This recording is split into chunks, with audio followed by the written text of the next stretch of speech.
So welcome once again to another of our In Conversations series.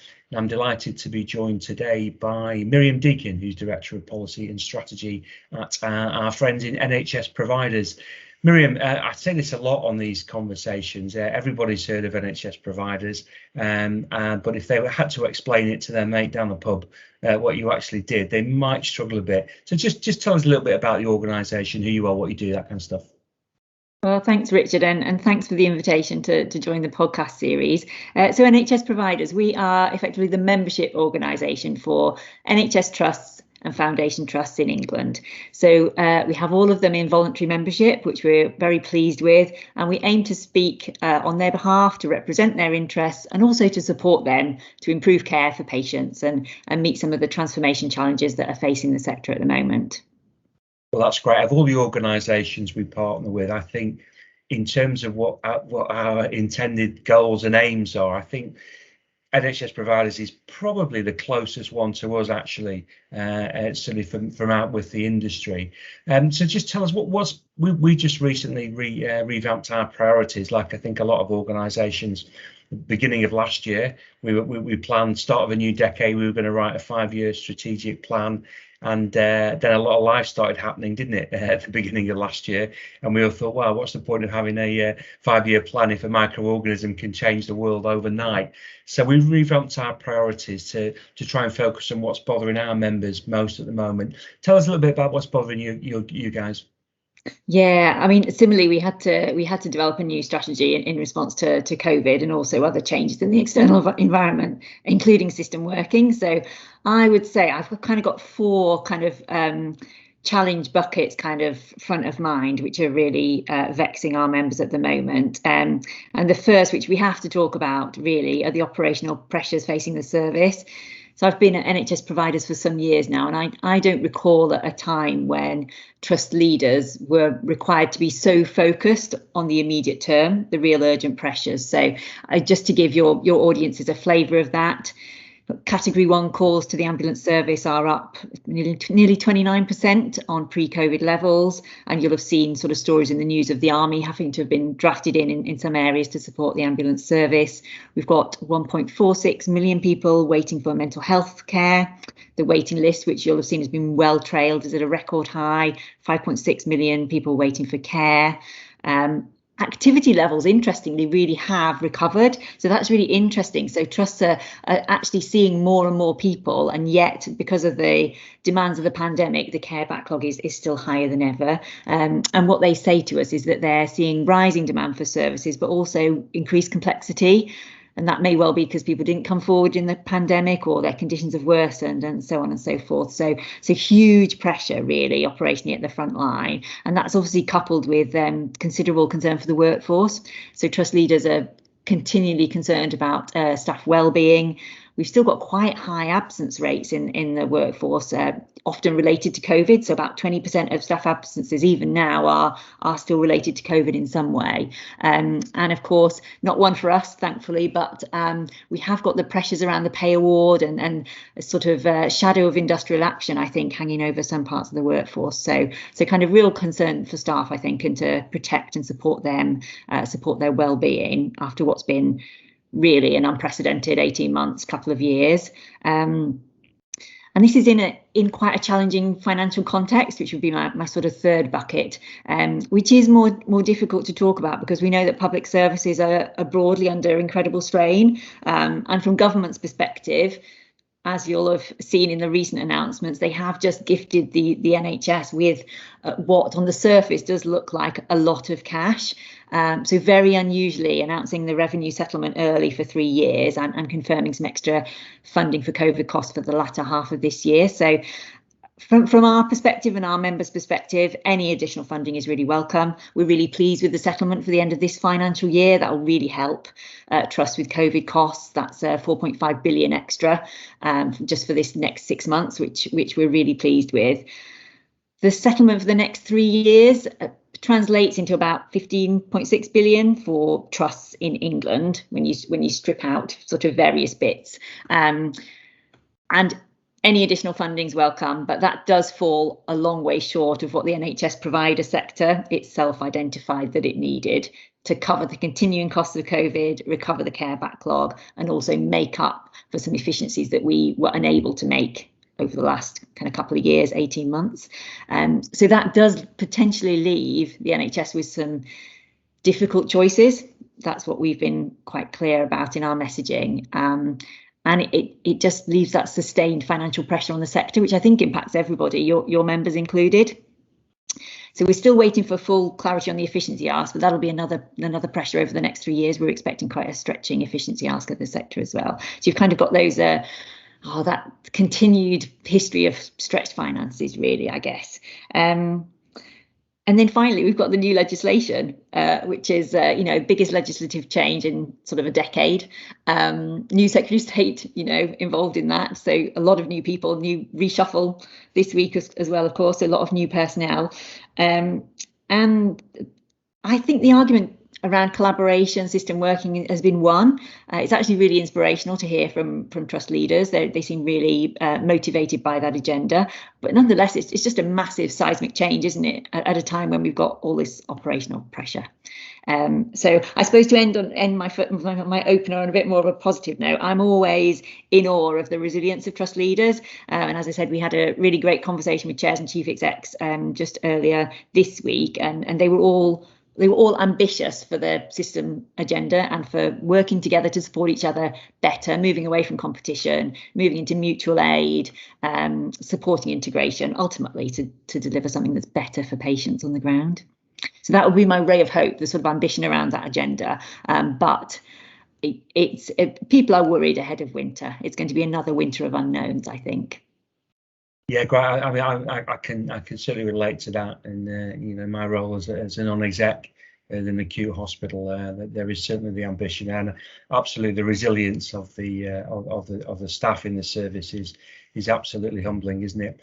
Yeah, interesting your comments on the finances as always. I think the journal, we're recording this mid-September 21. The journal, I think, was reporting this week that people were saying, well, we may have to revisit the ambitions of the NHS plan, given that there is not the money to be able to do everything, particularly the backlog. And I know the financial landscape keeps changing, doesn't it? Change again. I think somebody told me it will have changed by the time we get to April next year. It will have changed something like 6 times within 24 months. You mentioned the legislation. The legislation is, of course, all about creating the mechanisms to deliver the long-term plan. And one of those, of course, is the creation of integrated care systems.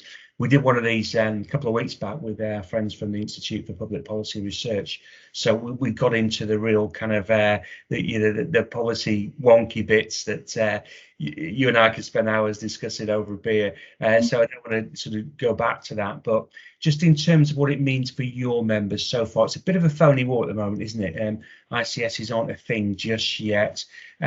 Just your sense of what your members are telling you about system working, maybe explain a little bit about what these provider collaboratives are all about, and then just some thoughts on what we might expect in the next few months. Yeah, sure. So as you say, Richard, things are moving at pace. So I think that's kind of a challenge in itself, actually. So the colleagues in the national bodies are being pretty industrious, churning out a whole raft of guidance, almost in anticipation of the legislation coming through. So that's filling in boxes. Adverts are out for recruitment for the Integrated Care Board chairs and chief execs. So they're kind of the key roles. As you'll know, the ICS is going to be kind of split into 2 parts: an Integrated Care Board, which is an NHS body, a new statutory NHS body, and then a statutory committee called the Integrated Care Partnership, which will be the place in which local government and wider partners come together. So the ICS itself will be kind of 2-pronged in its governance. So I think people are working through the implications of that. There's a new document out on the ICP structure for engagement at the moment. That just came out yesterday. So people are working through, I think, what a sensible structure looks like for them at the ICS level, at the system level. And then, as you rightly allude to, what does that mean for collaborations of provider sort of horizontally across a larger geography? And what services are those collaborations most appropriate for? How is that best going to serve the patient? How is that going to help us make the NHS more sustainable, effectively.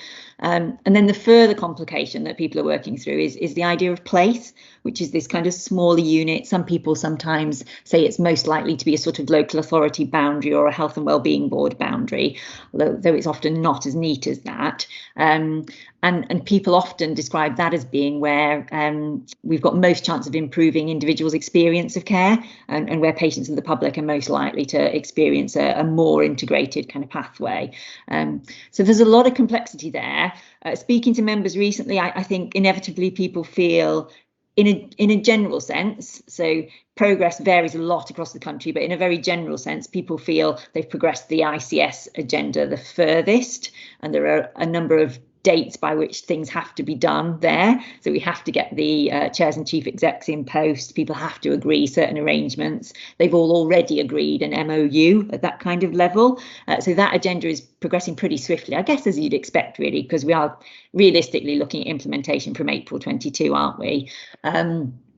And then in terms of provider collabs, some people have very advanced models, particularly in mental health, actually. That's really where a lot of the pioneering work around collaboration was done initially. So some people are very advanced, others feel that there's a lot of detail to be worked through. There's a lot of stuff to think about how you delegate functions and resource to providers from an ICS. Lots to think about ensuring providers have got the skills and expertise to do that, and also that they're kind of protected enough. They're basically transferring risk onto the provider sector, so providers want to know what the safety net around that is, rightly so. And then in terms of place, again, some people are very advanced, and that's been a natural footprint for them.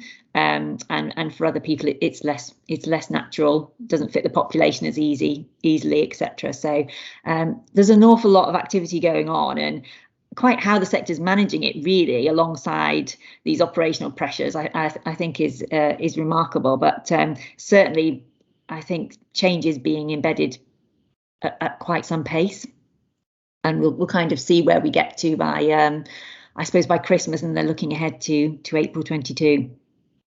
Great. I mean, in our discussions with the IPPR, we spent quite a bit of time exploring this idea of place. I know it has quite a few people scratching their heads about what that actually means, and of course it'll be very, very different. It will be different. I mean, we're both in London, I think, today. It'll be very different from London than it is going to be in Blackpool, for example. So it's I think that's another thing people looking out for. Really interesting comments there on the transfer of risk. Actually, Miriam, I'd not really thought of it from that perspective, of course, but it's exactly that, isn't it? I know. Trusts are working out now with this backlog, and the tariff is a thing of the past. There's what do we do? We used to be able to work ourselves out of trouble, but that option is gone. Miriam, that's been great. I mean, one of the things we learned as a membership organisation throughout the pandemic is that people suddenly realise the real value of membership organisations. I know your members did, and what with the changes we just talked about coming up, I think you're going to be ever more valuable for the sector. So thanks for joining us today, and thanks also for all the work you do. I think we should acknowledge the fact that as an organisation, you've been ahead of a lot of things, and I think Chris is. I think all membership organisations can learn a little bit, quite a lot from you, certainly in the way Chris has been ahead of issues and really strikes a beautiful balance between being outspoken when he needs to be, but not having his doors slammed in, not having all the doors of Whitehall slammed in his face when he comes knocking. So that's great. Miriam, we must do this again. I think you've got your conference coming up. Hopefully that's going to go ahead in Liverpool in person. We hope so. That's the plan. We do have a plan B in case things change in light of COVID, but hoping to see people in November in Liverpool, which would be fantastic. And the theme is together, for obvious reasons. So what we'll do, Miriam, when this goes out, we'll attach a link to all the publicity for the conference, and hopefully some people listening to this will be inspired to go and spend a couple of days in Liverpool. Hope so. Please do. Please come and join us. That would be great. Thanks. Great to speak to you. Thank you very much. Thank you.